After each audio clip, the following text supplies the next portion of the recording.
This very exciting show. So, simulan na natin to. Okay, just waiting for everybody to make their way. Okay, so because it's time for our Q&A, we would also like to invite at this point of the program, Amazon and MGM Studios, head of Central Scripted Series and Movies, International Originals. We have Darin Darakananta. Yeah!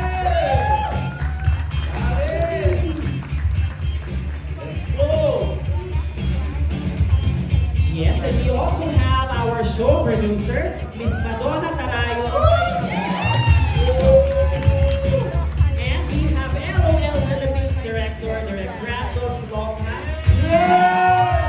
To join our guest on stage.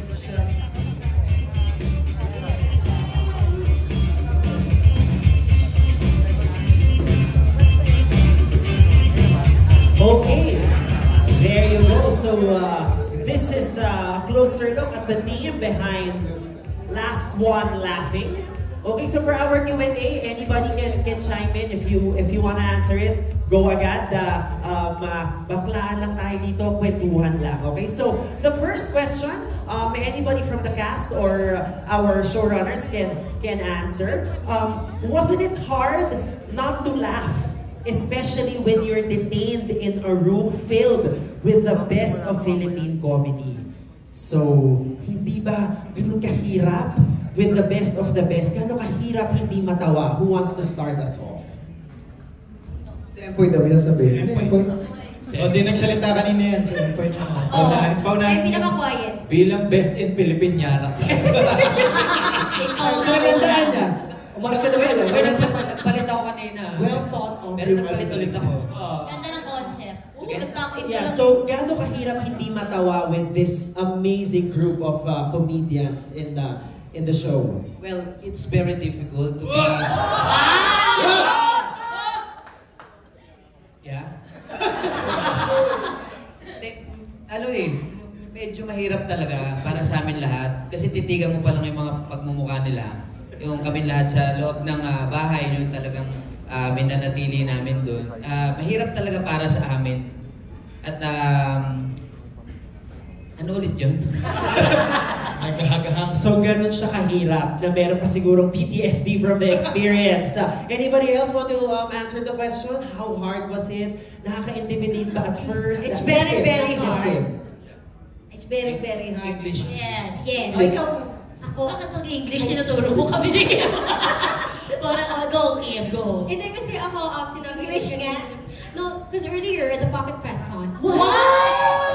I'm sorry. No, I mean like as the youngest. Pero seryoso kasi, ako po kasi tinitingala ko po lahat po ng mga nandito. Kasi ako nga po yung pinaka-bata. So parang, simulat sa pool, ina-idol ko na po talaga silang lahat. At sobrang bungis-ngis ko po kasing tao talaga. At nakikita naman po yun sa mga vlogs at sa interviews ko, kahit po sa podcast namin ni Jay. So it was really hard for me at first. Actually, when it started, I even asked the team kung bakit ako kinuha. Kasi alam naman mga tao, sobrang bungis-ngis kong tao. So, they told me it's really the reaction of what I'm going to do dun sa show. Na lumabas naman siya talaga because we were told that hindi kami pwedeng tumawa, umiti, or smirk, or even the smallest na makita yung teeth namin. So, it's really, we could actually show different kinds of emotions, which I think nakita naman dun po sa trailer po namin na yung may snippet dun na umiyak talaga ako because that's the only thing I could do, really. Kung may emosyon akong ilalabas, nag-isip na lang ako na malulungkot kong... Alam mo yun, basta umiyak na lang talaga ako sa mga corners, ganyan. So it was really difficult for me personally, and with everyone as well.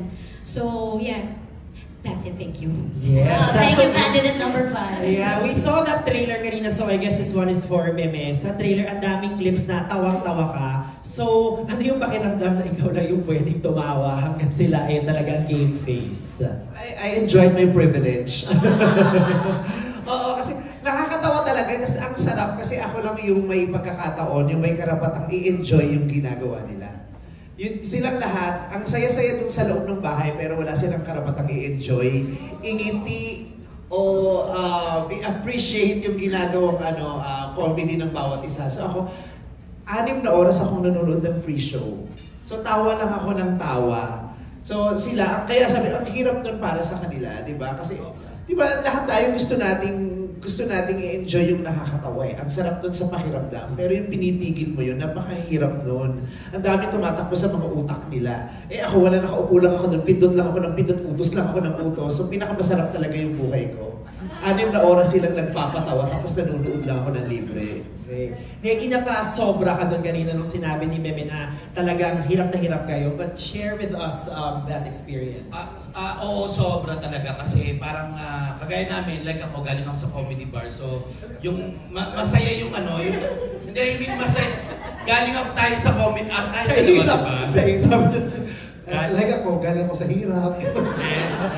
Wow! So, pero may mayaman na siya, kaya naman tingnan mo, kulay aligin na siya. oo. Akala ko maganda sa maniking to.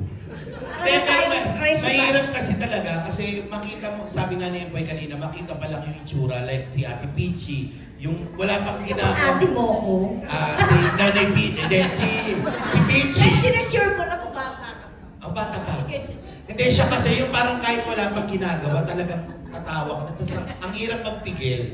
Yung hihinga, ang hirap pigilin, paano ba yung tawa? True. Anybody else wanna share how hard it was before we move on? Ito si Mayor. Si Berting Labra. Sa pelikula nga si Mark Si Jason, wala pang ginagawa, alam mo, Luisans candidate siya sa election. Hindi pa nagpapahil ng candidacy, pero alam mo, Luisans candidate na. Papagulo na. Hindi, mahirap naman talaga yan. Saka mahirap din kapag magpapatawa ka rin sa harapan ng mga komedyante. Kaya ang kryptonite ko doon, ito talaga si Negi. Talaga, panoodin nyo, paano kami, minsan nag-iiwasan kami dalawa dito kasi nga, di ko alam. Kasi May nakaraan sila ni Neo. Tapos kami naman ito si Chad, lagi Yes, na it's ako. your thing. Go. Siya, parang pinagtutulungan nila ako lahat eh. Hindi kasi ang kryptonite naman namin lahat talaga. Si Ate Kaya ang Peachy. hirap sa buhay ko, yung hirap. Yeah, Parang ganyan. lagi na lang akong galit. Mga dyan mo lang. Tumigil ka. Pinaragahan ng galing. Pulo! Kanina ka pa! Ano, siya nagalit-galitan. Alright, okay, so let's move on siguro to our showrunner. So the format, of course, is very new and we are very intrigued with the show. So what we want to know is ano ang mangyayari pag may natawa? So do share with us the mechanics of the show.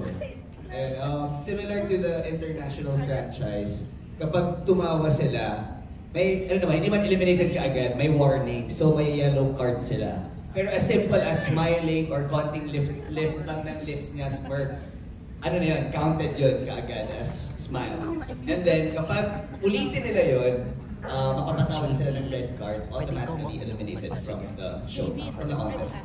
Yes, so yung red card na minention nga natin kanina, that's basically a signal of somebody getting eliminated. So balik lang tayo kay Meme. Dahil nga kanina sabi mo, all you could do was laugh and enjoy the show. Gusto namin malaman, may ambag ka din ba para mapatawa yung mga contestants? Meron ka rin bang attempt to maybe eliminate some of them? Wala akong ambag para patawanin sila. Pero pag pumapasok ako sa loob, yun lang yung time na pwede silang mag-enjoy with me. So nagtatawanan kami, doon na lang kami naghaharutan, nagbibiruan kami kasi pwede tuwing papasok ako sa loob ng bahay. Ibig sabihin, meron akong pangit na balitang ibibigay sa kanila. So bago ko ibigay yung bad news or yung verdict, mag-uusap-usap na muna kami doon. Doon lang yung chance nila na pwedeng tumawa at makipagharutan sa akin. So safe space ka pala doon. Yes. Very, very. Pero pag nandun ako sa loob, hindi na sila safe. Oo, isa sa kanila na lang matitigo. Oh, okay. So the plot thickens. Again, another question naman about the cast. Sino sa inyo ang biggest threat nung day one, nung una kayo nagkita-kita? Who did you consider as your biggest threat in the competition? Yes, Chad. Ako talaga, si Ate Peachy talaga, si Rufa May Quinto talaga. Yung pagkita mo pala kasi sa kanya, kasi alam mo, hindi siya ito ang pinakamahirap kay Ate Peachy. Hindi siya nagpapatawa, pero nakakatawa. She has no intentions of making you laugh, but a simple gesture yung smirk, yan, ganyan. Diba walang ginagawa niya? Yung magsasalita, normal nga pagsasalita, pag tinignan ka niya, tapos pag kumilos, matatawa ka na talaga agad sa kanya. That's a very natural yung, ano niya, yung comedy niya. Kaya siya talagang biggest threat na for me, tsaka sa karamihan sa amin. Grabe. From the gentleman there, sino ang biggest threat sa inyo when the Same. competition started? Same. Same.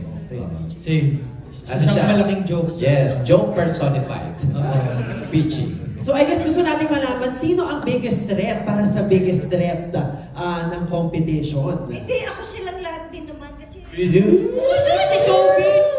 Totoo, pero baboy lang minsan yung iba. Mabaho yung joke. Hindi, ano syempre, mga, alam mo na yun, di ba? Pwede ba sabihin nyo? Panganalan nila. Hindi, yung mga Pagkatapos nung competition, nandun siya sa parang lalaki talaga. nandun siya sa parang office ko, tapos nagsusumbong siya sa akin. Pwede ba yun? Ba't baboy-baboy na nung iba? Hindi, kasi talagang kulang na lang. Ito si Gerard, yung ano niya, inano na. Abangan nila. Ano ba yan? Bawal sabihin. Wala ko sinabi, ano lang. Kasi nga wala na kaming pag-asa. Kailangan So anyways, yun. Pero actually, ayan, si Gerard, ito, parang lahat sila pinagtutulungan nila akong lahat. Kaya, Wag lang natin ikwento yung actual na nangyari. Kasi baka magbigyan lang natin sila ng idea. ng ano lang. Timodo po silang lahat. May nagtalik po sa loob ng bahay. Aminin na namin. Chad, aminin na namin. Lalaki sa lalaki. Actually, 9 months na to. Neki, magiging ama ka na. Okay. Siguro this question is for Tuesday. Yes. So this is a strategy game. So may mga alliances bang naganap very quickly? Oo.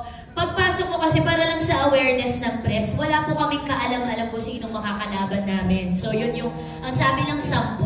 Kaya nung pumasok si Vice, kung tinibend na lalo kaming natakot, kala namin kasali siya. Sa totoong buhay. Akala namin ni Kim Kuswal, talo no. Totoo, kasi isa-isang pumapasok. So lahat isa-isa, alam mo yung feeling na masaya kasi makakasama mo sila. Na meron akong, makasama tayo sa project eh. True. Kailangan ko lang to. Tapos hala, matatanggal ako. So sa madaling salita, Bao, sa simula pupunuin ka nila ng pag-asa hanggang nung pumapasok na, Oh. nasisira na yung pag-asa. Oh. Tapos si God. Meme, nung pumasok siya, hindi niya pa sinasabi. Meron lang siyang... Seryoso lang siya. O ginagano niya ka. I love it. Walang ka-idea. So, nung may break, di ba, magbibihis kami for whatever characters ang gagawin namin sa loob. By the way, there are people who helped us develop whatever strategy kung meron kami. Pagkita talaga namin kay PG, yung mata namin ni Chad nagkaganunan. Okay, may pagtutulungan na tayo. Kaya alam mo, Hindi namin siya iniwan. Lahat ng Pero meron nga, may mga nakita ko Meron. parang nagkampihan. Kahit hindi nag-usap. Nagkabanyo siya, pinuntahan ni Chad. Pinanood. May nagtandeman. pero sa awa ng Diyos, hindi ako natawa sa kahit sa kanino sa kanila. Okay, baka may masabi pa. Okay, but may dramatics din pala involved. So our next question, of course, is for our showrunners. So this is for Darren. So LOL Philippines is an Amazon original, but can you share with us how we added a Filipino twist to the show? I mean, this is why we love this format, I think, right? Because we've done it in over, I think, 20 territories, and each locale finds a way to make it really local. And this one, I mean, setting it at Lola's house, I think is... Kinig ka, PG. Nasuso ka si Pete. Nasusuka na si Pete. Sa Philippines na. Is there a medic in the house? Sa Philippines. Sorry. Setting it at Lola's house, I think, is a very good way, right? And we, of course, have the cream of the crop here, the best of the best, and seeing them with their individual kind of strategies, characters going in. That's been the most fun for me as a Thai person, like to watch, because even I can appreciate that, right? Yes, thank you. For Madonna, so we can feel the chemistry of the cast, but you felt this like way earlier than all of us. But can you share with us, just like as a show producer, how inspiring that was while filming was happening? Maybe I'll go back to English. Maybe I'll go back to when we were just doing the casting. I think that was a very crucial aspect of the show. We made sure that all of them come from different types of comedy. I think that was important. And the kind of, the kind of comedian that they are, because we're very familiar with that. So the 10 was brought together. We feel that I think we have it, right? And then when they got in, one by one, when they were called, we felt already this was going to be a very, very good group. Because all of them reacted so well to each other. Okay? They focused on Peachy because, she was the biggest threat. Because she's such a natural. So there's a natural, there's a bungis-ngis, there's somebody who's so deadpan, there's somebody who just reacts. So I think that's the beauty of everybody. Plus, of course, Vice being the host and being able to thread all of them and toe the line. I think that was really that's where the chemistry came from. So each one of them brought their own brand of comedy, and all of them just reacted to that, because it wouldn't work if none of them would react, right? Because that's not the game. So it was important that they all made sure they strategized, they formed alliances, and it was just natural. It wasn't, they didn't talk about it, just like what Tuesday and Kim said. They didn't know that they were going to meet these gentlemen and these ladies. Wow, very exciting. And I'm sure damang-dama naman natin ang chemistry ng ating cast. So it's now time to open the floor for questions from the press. So we have microphones set up here. Let us know your name, the outfit or publication that you're from, and who your question is for, if you have a specific question. Hi, I'm Rose Garcia from Pep Abante. Hello, Rose. Hi, Miss Rose. Miss Rose, good afternoon. Hello, Rose. I miss you. Rose is such a wonderful. Teka, matatanong na siya. Okay, matatanong siya, guys. Una kay Vice, tawag dyan. Vice, sa tingin mo ba kung ikaw ang hindi host at na-offera ng ganito, carry mo na hindi tumawa? Kikirihin ko kasi that's the challenge.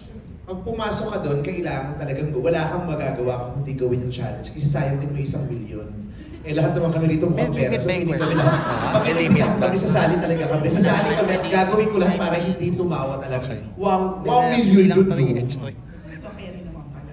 So, actually, ang napakaganda ng konsepto niya, di ba? Sa Prime siya ipapalabas na talaga naman ngayon, more on sa mga streaming app. Pero do you also wish na sana may palabas din siya sa free TV in a way na madaming mas makakapanood?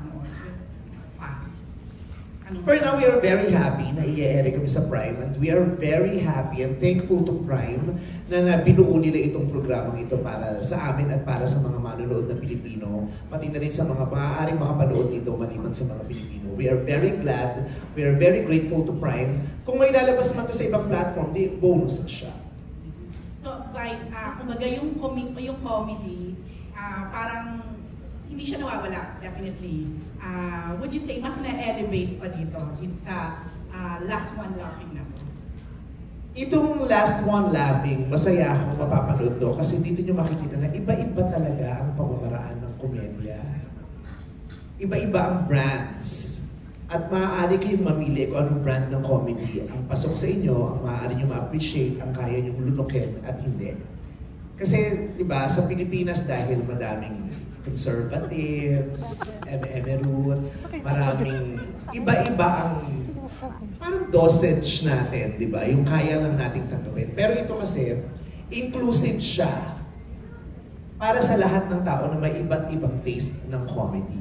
Kaya natutuwa ako kasi yung platform, binigyan niya ng pagkakataon na lahat na ilabas mo yung comedy mo and everyone is just valid. Every kind of comedy that you can give to the audience is a valid form of comedy.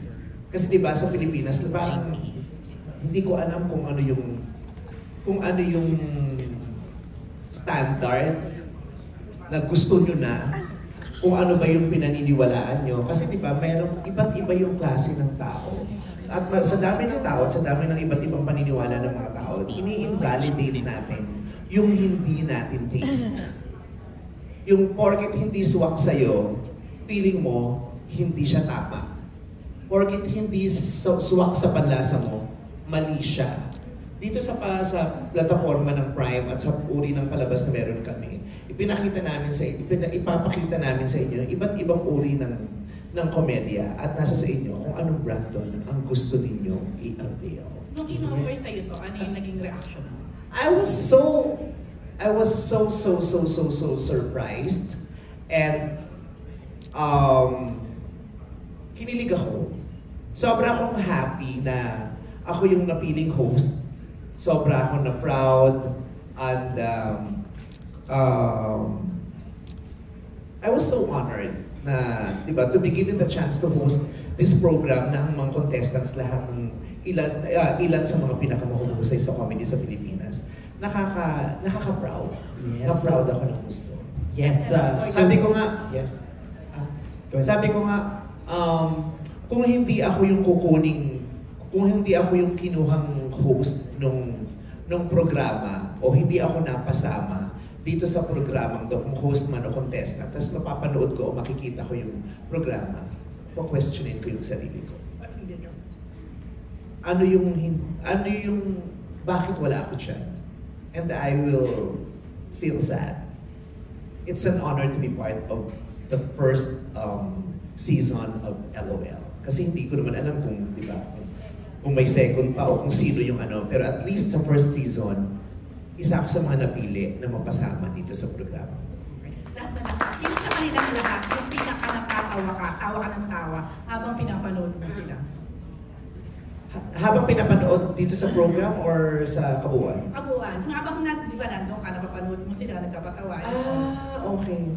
Iba't iba yung emosyon na naibigay nila sa akin. To be fair, ganun din ang paniniwala akong mararanasan ninyo. Iba't ibang emosyon. Hindi lang kayo matatawa. Pero merong sensitivity ng ninyo bilang manonood ang matatouch ng kanilang mga ginagawa. Kasi may iba-iba sila na ginawa. Merong nagpatawa para makapagpatawa. Merong nagpatawa para magbigay ng mensahe. Merong nagpatawa para sa kanyang advokasya. Merong nagpatawa para ilabas yung nararamdaman niya. Doon ako nabigla. Ang dami-daming forms na binigay nila ng komedya at ang dami-dami rin nilang ways para mailabas yung komedya na yun. Doon ako nabigla. I thought, parang patawa ka lang. Initially kasi parang lalo na nagsisimula ako, magpapatawa ka lang for a very shallow purpose. Yung gusto mo na magpatawa, trip ka lang. Hanggang sa, ganun kasi ako, nagsimula ako, nagpapatawa ako kasi nakikipagharutan lang ako. Hanggang sa nagpatawa na ako para kumita na ako. Hanggang sa nagpatawa na ako para sumikat na ako. Ito, may malalim pa silang mga purpose kung bakit nila ginagawa yung pagpapatawa. Kaya lahat sila na-amaze ako, lahat sila na-impress ako, at lahat sila lalo kong hinangaan after this program. Pero yung talagang yung konting kibot tawa, si Peachy, si Pepe, si Chad, si Em, lahat sila Simula pa lang yung entrada pa lang, nakakatawa na. Yung entrada pa lang ni Empoy, nakakatawa na. Yung ganon. Tapos meron masasabi mong, iba't iba ng comedy, may, di ba, kahit ngayon may tinatawag tayo, canal jokes, aircon jokes. Marami rito, may canal jokes, may aircon jokes, may pangmatalinong joke, merong joke na hindi ka mag-iisip, merong bordering the baboy, the salaula, merong malinis, yung ganon. Kaya ang lawak-lawak ng komedyang mapapanood. Thank you so much. Lots of inspiration for the show. Next question, please. Tell us who you are, where you're from, and who your question is for. Thank you. Hello, GP and Arcon from Freebie Manila. First question for Vice. Siyempre ikaw naman yung pinaka-nakaka-experience talaga na wala na talagang barriers pagdating sa mga bahay ng artista dahil... I'm sorry?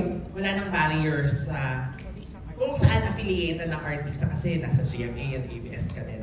And isa to sa mga proof din na for the first time ata yung pinagsama-sama lahat ng komedyante from all networks. So ano lang yung thoughts mo doon and at the same time ano yung naiisip mo while watching them na wow, pwede na to ngayon na magkakasama na lahat. Wala na ABS-CBN. It's so much fun. It's so much fun. Kasi, ano siya pag sobrang normal siya sa amin. Kasi nagkikita-kita din naman kaming lahat kahit saan. Wala kaming nararamdamang gano'n yung taga-ganyan ka, taga-ganito. Wala, pag nagkikita kami, pag nagsasama-sama kami, magkakaibigan kami, magkakachika kami, we were just very happy to be with each other at that time na pumasok kami dun sa set. Hindi namin siya talaga naramdaman at all. Kaya hindi siya bago, no? At least for me, hindi siya bago sa akin na magsama-sama kami. Parang wala akong nakita, ay buti na lang nagkasama-sama tayo ngayon. Hindi ko na kayo i-etchosin na sasabihin kong it was a liberating experience. Ang normal lang siya. Normal. And then was there a time man na, kasi ikaw ay nakakanood sa kanila din, 6 hours pwede kang kumama, di ba? Pero meron mang part na na-feel na na-saturate na or parang wala ka na mailabas sa tawa kasi nga 6 na oras mo na sila pinapanood. Yeah, pero hindi dahil sa wala, hindi na nila ako napapatawa. Iba na yung emosyon ko. Humahanga na ako. Nung una tatawa ako. Kasi nagpapatawa sila pero lumalaki na yung paghanga ko. Tumataas lalo yung respeto ko sa kanila. Nadi-discover ko yung, ang galing nitong taong to, no? Tapos sa form sa comedy pala, pwede ka rin makakita ng soul. Yung gano'n, yung comedy, meron pala siyang malalim na, kaya pala marami rin taong nagmamahal sa komedya at sa komedyante.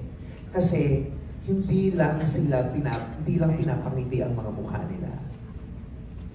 Napapasaya yung puso at meron silang naiiwan na connection.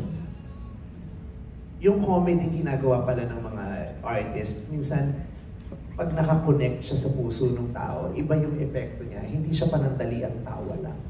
Meron silang effect na ganun sa akin while watching them nung bandang huli na. Kaya hindi ako huminto sa pagtawa dahil hindi na ako natatawa. Nahinto ako kasi iba na yung nararamdaman ko. It's more than just laughter. Thank you, Vice. Then, sorry, may question lang for Miss Rufa May. Kasi ito yung taon ng pagbabalik mo, di ba, after ng, na napahinga ka from doing showbiz. Yes. So, ano lang yung hiling mo din? And For real. For real na talaga, Ano di ko ba? kasama ko na Kasi makakala nyo aalis na naman. Di na, dito lang. So, would you say na super worth it yung naging umpisa pa lang ng pagbabalik mo with this show? Kasi, yun nga, naging friend ka. Hindi, ano nga yun, yung pagbabalik ko, ngayon lang. O tapos, worth it ba na yung desisyon na bumalik ulit because of this show? super worth it. Talagang after this, pwede nang, kahit na huwag ka muna mag-show. Di ba? Pero kailangan may racket. Diba? May income. Pero I'm just saying na pagkatas nito, hindi ko na alam kung ano pang susunod na pwedeng mas maganda pa dito. Kumbaga para sa akin, sa 30 years ko na ding nagpapatawa, iba to eh. Kasi talagang yung new Gen Z na din, kumbaga nakahabol pa ako. Diba? Ito kasi Gen Z din, diba? Eh ako, anong Gen ako direct? Lahat sila, ibig sabihin, alam naman natin kayo nga bago na si Rose lang yata yung kabatyo. Diba? At si Rolly. So, hindi ko naman sinabing may edad na sila. Sabi ko lang, nag-umpisa noon. Diba? Ito naman ako kahati. Okay, so, ano nga yun? So, I'm back at masasabi ko na masaya talaga. Tama yung sinabi niya. Yung sinabi niya nga, di ba? So, ano na may iniiwan connection and the soul. Nakinig ako. At saka siya yung after nung last taping day natin, siya yung bumuo ng chat group. Bumuo siya ng chat group. Pero wala naman ako natanggap na text. Parang binuo ko lang. Hindi kasi na ba? Okay mo, tinanggal mo ako sa chat group. Hindi, nag-text ako pero one-on-one lang. Ayun lang. Nakakatawin mo ba siya ng chat group? Pero nag-message siya, one-on-one. Alam lang kami. Ay, yung pangalan ng chat group namin, ano? Grupa May. Grupa May. Kasi makapisi pa doon. Luluwag Ang lakas ng impluensya ni Rupa May talaga. Oo. Kasi chat group. Ayun, so ano nga yung tanong mo kung masaya? Masaya. Hindi mo pa ba nasabi? Huwag mong awayin! Ay, ano lang, huwag mo awayin.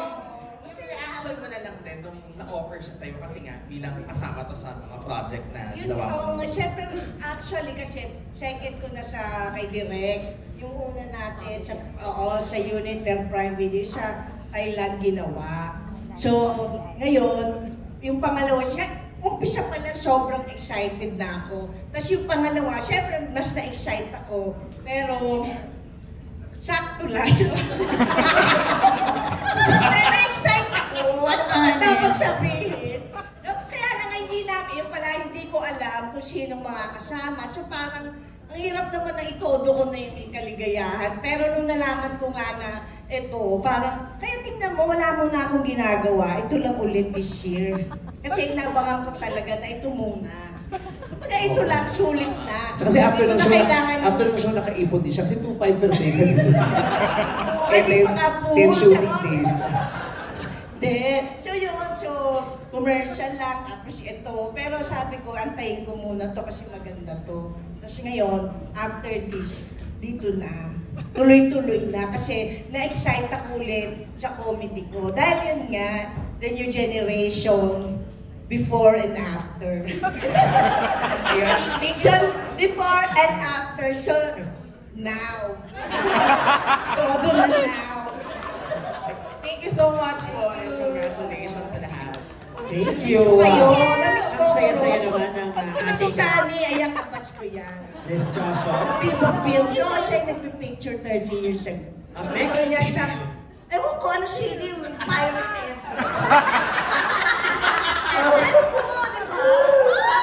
Siya yung nag-antawag sa gano'n, yung nag-still photographer na movie ko, yung Gloria Labandera. Medyo bastos din yan. Bastos ng picture, tapos ilalabas sa mga, tapos kukuberan ng star.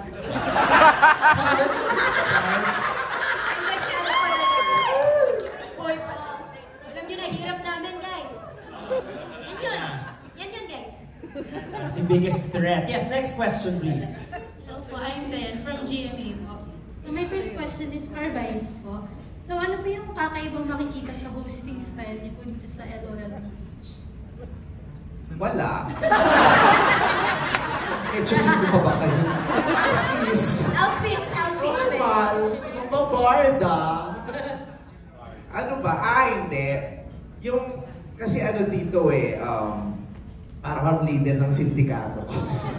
So, meron akong kailangan kong mag-provide ng a different level of suspense and excitement. Yung mga on the spot cliffhangers ko, nasa-stress sila.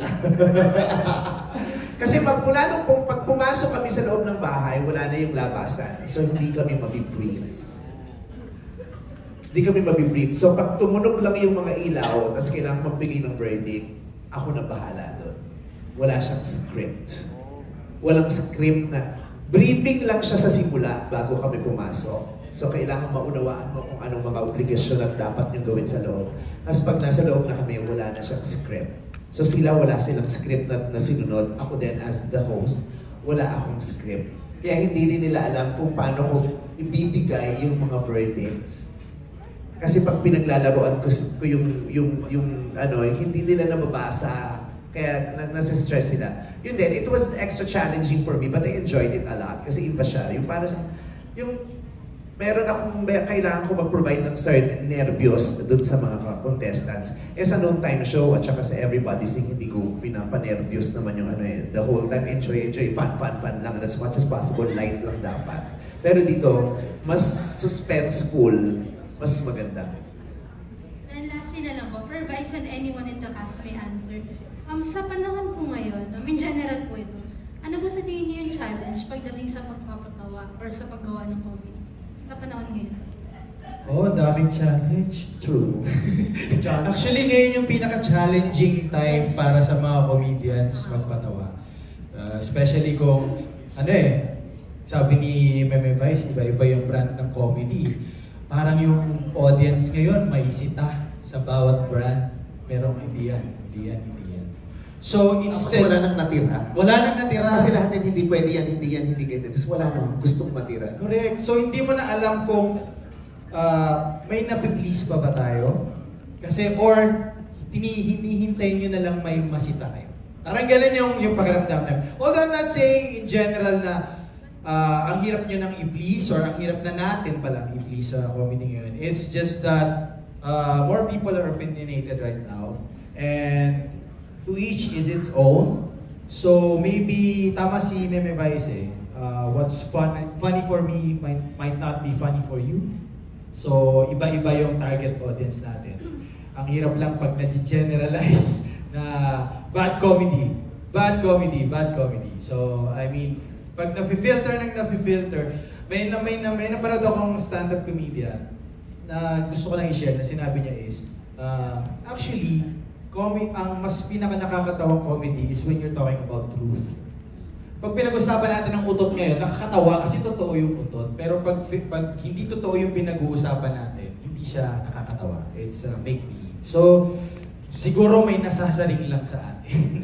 Kaya gano'n. But, nonetheless, we're still hoping because dahil sa social media and everyone, parang mas aware naman yung mga tao ngayon sa brand of comedy. Like, stand-up comedy is booming now, yung may improvement. Deadpan comedy is booming now. So, I think it's just challenging. But, as comedian, ini-enjoy pa rin namin kasi gusto namin, nag-enjoy yung audience. Si teatro daw siya. Kanino, jowa ko yan. If I want to add, may I add in something? Go, add. Kanina I was asked ng round table na natatakot ba kayo about cancel culture? I think Gerald already touched on some things about that. Pero I think Vice being at the helm of this show, and he's constantly in hot water because of what he's saying about particular social issues, I think mapangahas maging, more than comedians, we are artists on different levels. We can sing, we can act, we can dance. Napaka-broad na terminolohiya ito, pero proud ako na puro artist na genuine yung kasama ko sa show na to. And having somebody like Vice who's courageous and brave enough to talk about things that are normally talked about, pushing the envelope most of the time because we really need to make these professionals, these experts, laugh. So it's a highly competitive environment. Hindi kami napupulis or nakiklip yung wings namin kasi siya mismo nagsasabi sa amin, gawin niyo yan, go. And minsan siya pa yung tatawag, may telepono dun sa bahay, ayan meron akong clue, may telepono. Uutusan niya kami ng kung ano or may itatanong siya, tapos kailangan namin gawing nakakatawa, kahit nakakatakot, paminsan-minsan, or may matatouch kaming topics na we would think that would be sensitive na pag-usapan. But I think kailangan ngayon ng mas maraming thinking actors. Kailangan ng mga komedyante, lalo na napatatawanin kayo, pero at the same time, paiisipin din kayo at pupukawin yung kamalayan ng manonood. So, salamat sa pagkakataon na ito sa Pride Video at saka na mapagsama-sama nyo kaming lahat kasi we get to showcase exactly that we're brave and courageous to do our comedy regardless of cancel culture. May gusto rin ako i-add. Kasi kanina, you asked kung ano yung bago sa si Meme Vice yung nag-host, so dami niya na ginagawa. Kanina din kasi nasagot na rin yun dun sa pocket press ko din kanina na meron kasing ginawa si Meme dito na walang script, diba? Papasok siya. Na hindi lang kami ang kinabahan. Pati ang crew, pati ang lahat, everyone, sina Direk. Kasi grabe, siya lang yung nag-isip kung ano yung gagawin dun sa situation na yun. At dito nyo talagang makikita kung gaano siya gagaling sa craft niya. So, yun na. Abangan nyo. Alright, so actually that's all the time we have for questions. So very quickly lang, I'm going to ask every member of the cast to please invite our audience to watch the show. Very quickly, yes please. Start tayo with Nick. Ayan sa July 4. Okay.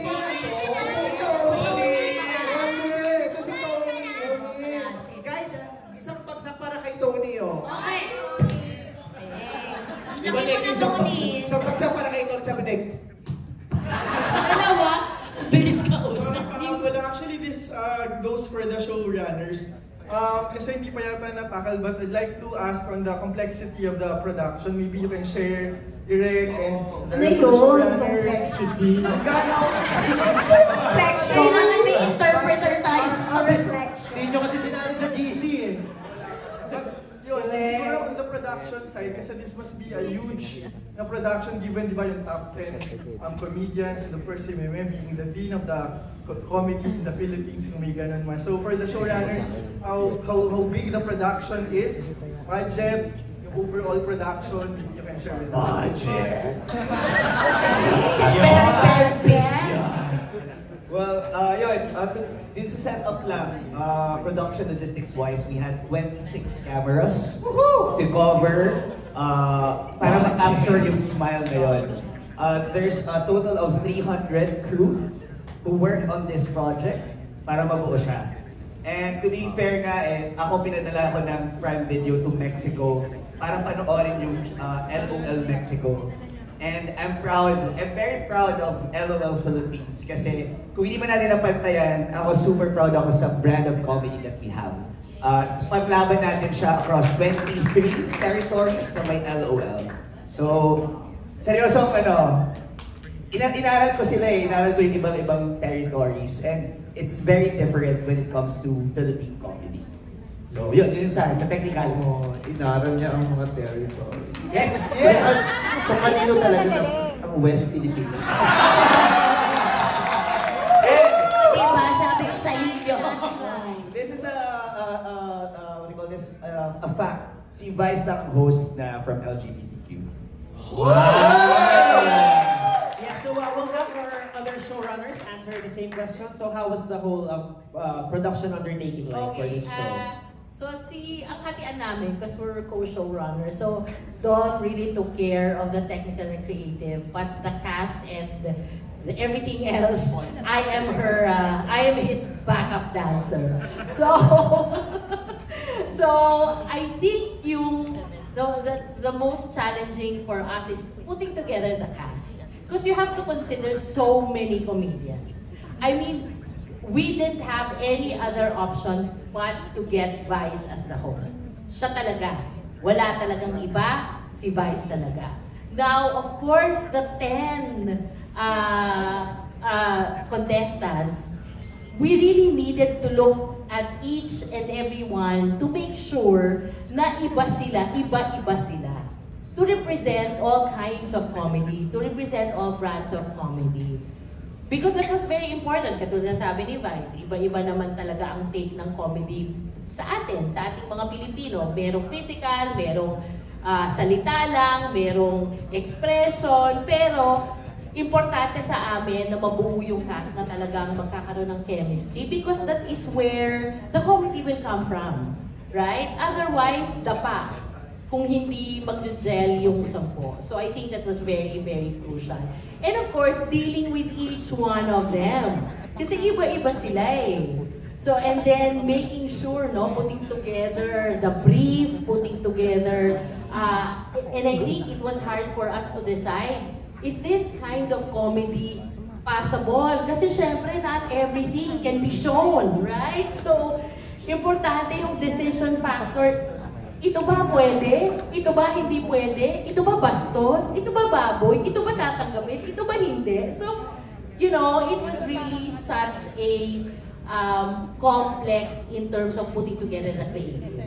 But, because of all of them, and because ngayong given this chance to speak before you, we really would like to thank Prime Video for trusting us.